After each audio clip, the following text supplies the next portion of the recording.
Disclaimer. This is a work of fiction. Any and all names or places that match real life are purely coincidental.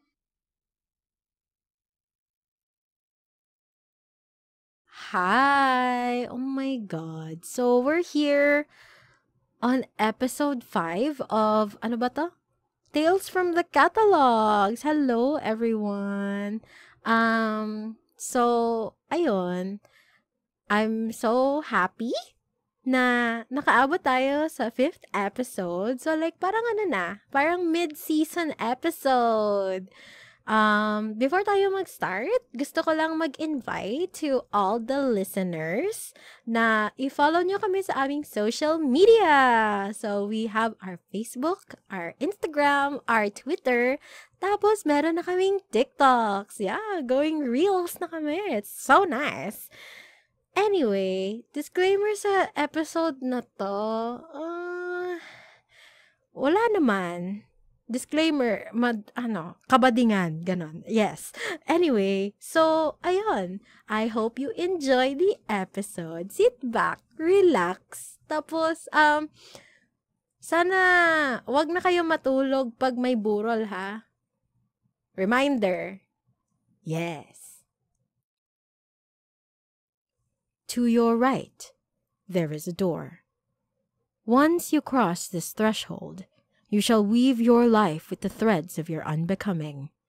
It will unfold before you, grasp you, and you have no choice but to hold its darkness. For in darkness, we have reason to find the light.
Hi, ako pala si Martin, prinsesa ng barangay Langkayin, the most beautiful boy on earth.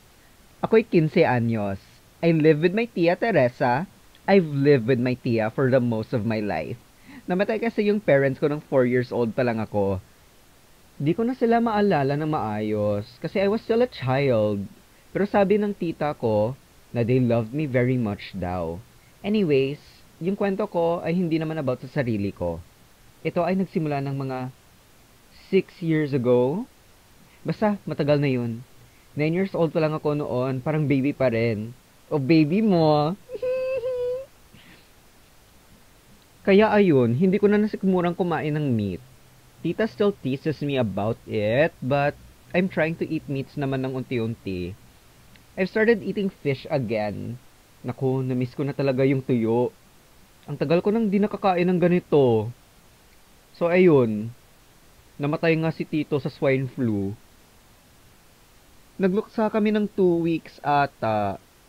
I remember that time. Tinuruan ako ng mga pinsan ko kung paano magsugal. Hindi naman seryosong sugal yung ginawa namin.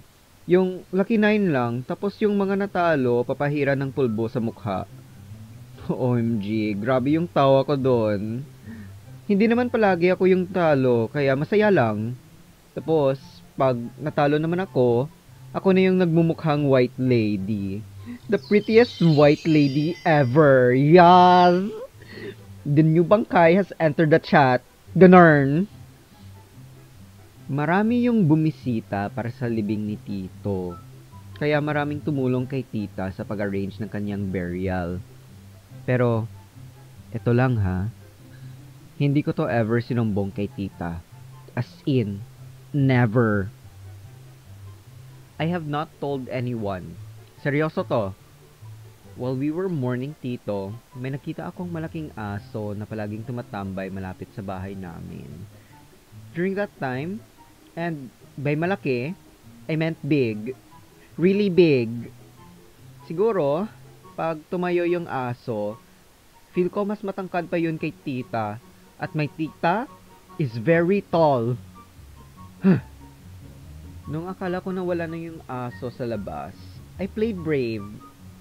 Ang tanga-tanga ko, girl. Lumabas ako at chinek ko kung andun pa rin yung aso. Diyos ko, parang munti ka nang mahulog yung betlog ko at maging tunay na akong ganap na babae. Ayun, nasa labas na yung aso. Malapit na akong magkaroon ng heart attack. Ang bata-bata ko pa, di pa ako pwedeng mamatay nun, no? Anyway, ayun, pagkalabas ko ng gate, lumingon lang ako sa gilid, tapos wala na. Ayun, face to face ako sa aso. Binilisan ko namang tumakbo papuntang gate at sinara. Muntikan na akong makardiac sa aking gulat at takot doon. Di ko naman sinabi kay Tita, kasi nga, hindi ko gustong dumagdag sa kanyang workload, 'di ba? First night pa nga lang yun ng aming morning period. Marami pa yung nangyari after that first night. Like, marami pa talagang mga ganap. There were other things that happened too. Like that time another tito of mine got too lasing and started making ingay sa bahay, kaya pinauwi na lang siya ni Tita. Malapit lang naman ang kanyang house sa amin, so nakauwi naman siyang buhay, thank God.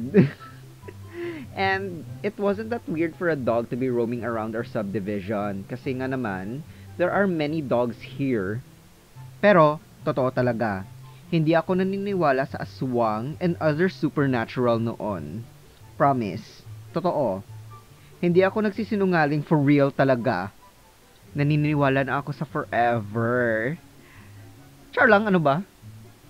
So, sa totoo lang, naniniwala na talaga ako sa supernatural kineme na sinasabi ng iba.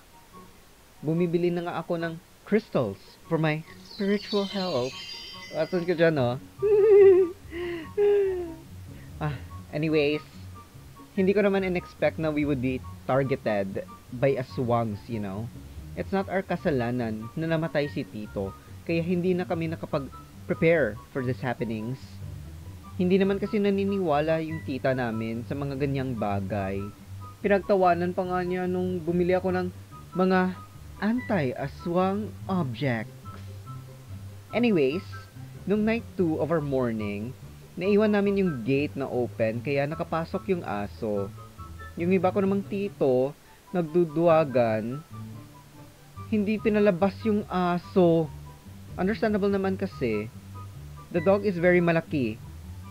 Kaya ayun, instead of outside the gate, nasa labas na siya ng door namin. Thankfully, di naman siya pumapasok sa bahay basta may person sa loob. Kaya, we made sure na mayroong person always in the house, even sa mornings. Pagkatapos namang makapasok ng aso sa gate namin, doon naman nag-start yung pag bang on the roof of something. Kita mo yung may parang dumapo na something na malaki sa bubong. I was not really sure noon, but sure na talaga this time. Becky po ako. Charot lang ah. Charot lang naman. Ito naman si Bestie Yong. Seryoso talaga. Anyways, if hindi nyo pa gets this is the story of how I started to make paniwala in supernatural aswang and multo kineme. Hindi lang ito yung story ko. Syempre, there's more. But this is the most napaka-important story because this is what cemented my paniniwala in spiritual things. So for 2 weeks, we had to make sure na there was a person in the house or else the aso would be able to get in. Most of the times, ako yung iniwan ni tita sa bahay kasi meron pa siyang bibilhin sa supermarket. Swear guys, ang creepy talaga ng aso pag tiningnan niya ako, parang tao talaga. There's just this intelligence behind those eyes na parang hinihintay niya lang mag-lower ako ng aking guard para makuha niya yung gusto niya. Ako naman, na bata pa, I didn't really think about the dog too much, even though I had my suspicions na nga Sometimes nga, when ako lang nasa bahay at malapit ng dumilim ang sky, I swear, nakikita ko siyang ngumingiti sa akin. Like, super creepy ng dog when it does that. Like, for real talaga, yung smile niya, parang belonging to a person's face and not a dog. I also tried to get my aunt to have someone make the dog go out of the gate, but she said na okay lang naman na nandyan ang dog kasi pwede namin gawin guard dog. Like, tita, that dog is not going to guard us. It is the danger, tita. One time, nawala kami sa bahay at isang friend ni tita yung natira sa bahay at inantok siya. Kaya nakatulog siya. Nakita na lang namin yung aso na lumalapit sa kabaong and it was good na we got back before it got to the kabaong. I had a bad feeling na if we did not get back at the time kasi, na something bad was going to happen to my tito's corpse. I found this out after the incident, But that dog was actually a balbal. It's like an aswang, but instead of eating people who are alive pa, they eat dead people. Hindi ko alam yun noon, kaya sobrang stressed ako sa mga nangyari. And it was not good for my skin. So, for 2 weeks, na ganun-ganun, there were several close calls na malapit na nakapasok ang aso sa bahay at makuha yung bangkay ni tito. Kasi some of my other relatives are very much idiots and don't watch the house and even pet the dog. In all fairness, if I didn't know better, I would have also thought that the dog was cute, if not a little too malaki for my taste at the time. Pero gusto ko ngayon is the bigger the better. Charurot beshi, nagjo-joke lang ako, ano ba? Ay, oo nga pala, I forgot to describe what the dog looked like. Ayon, like I said, it's very big, as in, very malaki, and maitim siya, like, parang hindi mo siya see if walang light, and it's dark outside na. Its eyes were very red, parang blood. Yung labas ng color, seryoso guys, parang regla. Meron siyang malaking claws, as in, kailangan nyo na ng nail trimmer sa sobrang haba ng nails niya. Anyways, rinse and repeat na yung routine for the next 2 weeks ng pagluksa namin. So, the day na ililibing na si Tito, ay nag-follow na rin yung dog sa amin.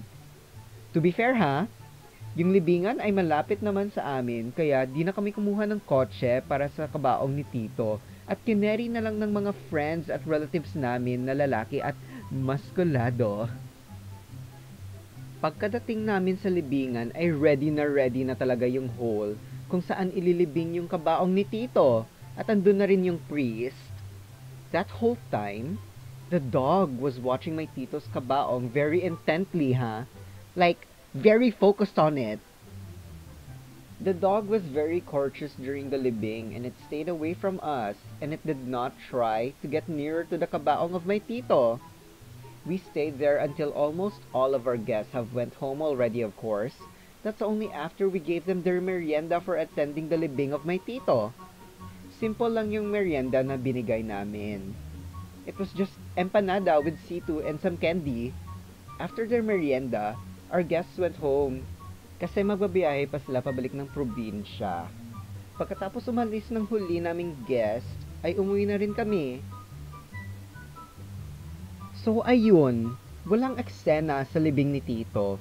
Pero hindi talaga ako mapakali Something really felt wrong. As in, may mali talaga, bes. It was not good. Very not good.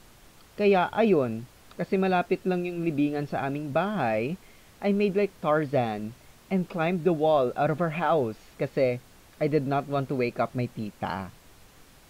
Hindi ko in-expect na masakit pala mag-landing sa tuhod kasi nakikita ko na lumalanding sa tuhod ang mga superheroes sa movies. Kaya, ayun, lumanding din ako sa knees ko. Pag sinabi kong masakit, masakit talaga as in. Anyways, after that, I made my way to the libingan at would you look at that? Nilock nila yung gate.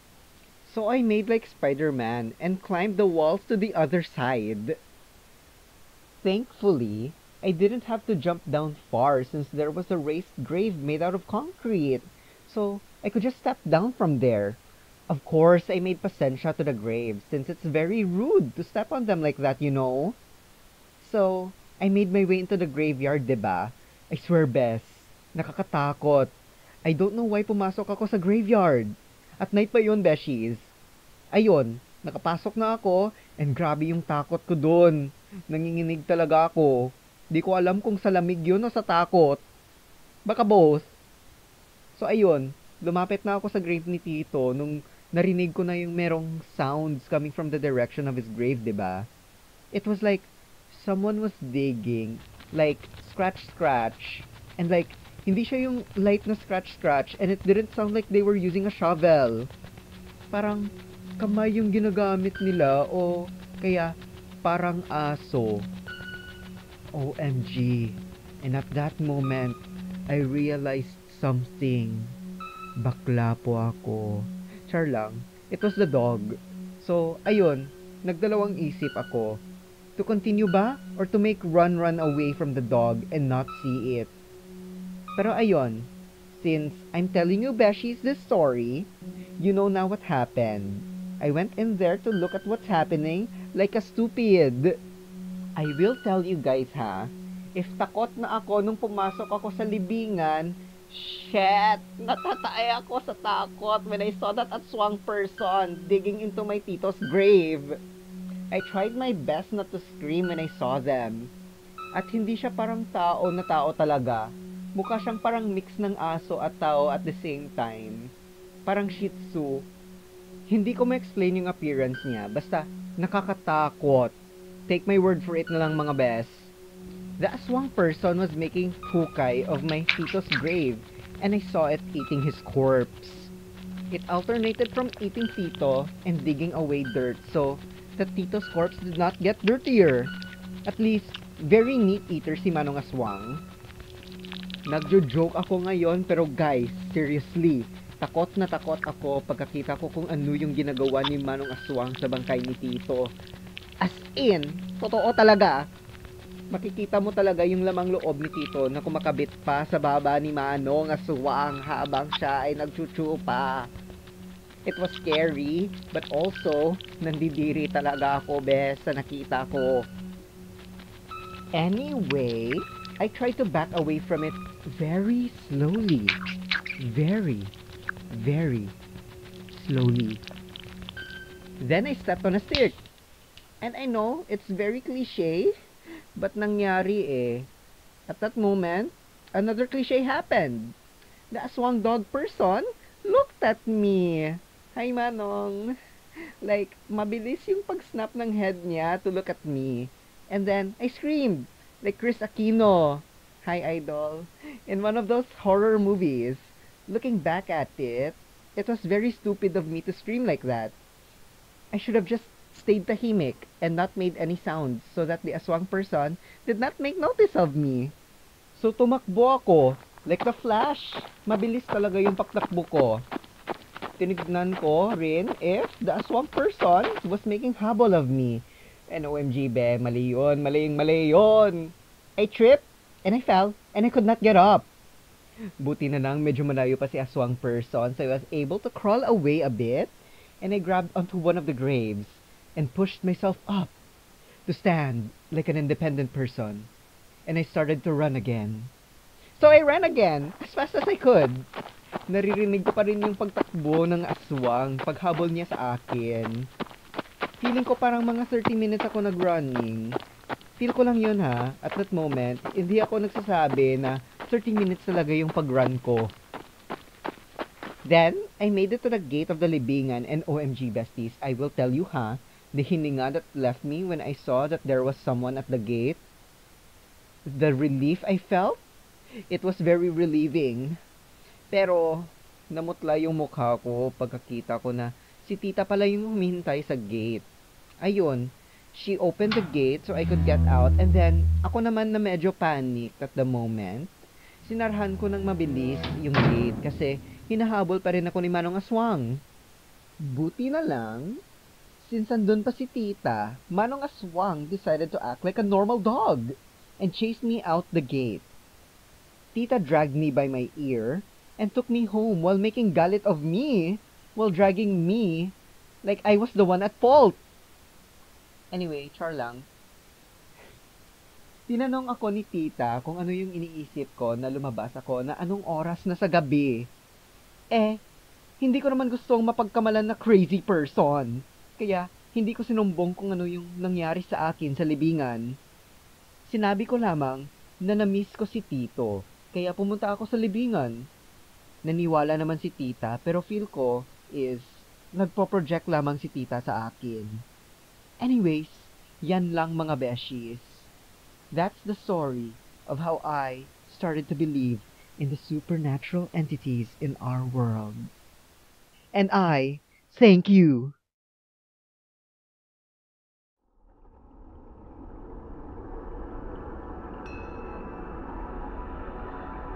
So, mga be, natapos mo din ang kabadingan ni Martin na episode, which is yung episode 5 ng, Tales from the Catalogs. Yes. So, ayun, I hope you enjoyed the episode. What did you think of it? Was it too gay? Tangina naman ng Shih Tzu. Sabi niya daw malaki. Tapos, ayun, may Shih Tzu. Malaki pero mukhang Shih Tzu. Ano ba? Na-confuse ako. Bobo, diba? Bobo niya talaga. Bobo mo talaga. As in. Oh my God. Tangina mo talaga, Martin. Anyway, I hope that episode was a breath of fresh air. Anyway, so, ayun, don't forget to follow us. As I mentioned kanina, meron kaming social medias where you can look at different content or more content na hindi mo makikita sa podcast. And yeah, see you sa episode 6. Goodbye, Bashi Bells!